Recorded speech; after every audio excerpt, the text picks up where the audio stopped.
Kako se prokletstvo može preneti preko predmeta?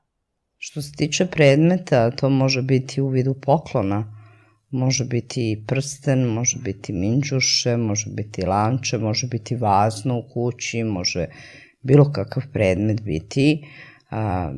Čak se dešavalo da ljudi nađu zamatuljke zemlje sa groba u kući.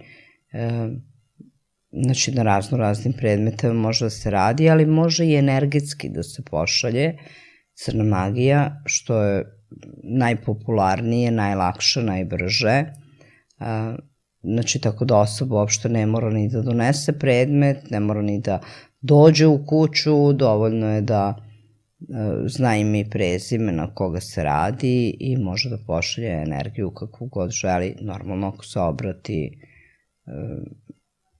da kažemo crnom magu ili nekom ko to radi. Koliko je samo vreme bitno u čitavoj priči? Tačnije je to koliko osoba brzo deluje u takvim situacijama?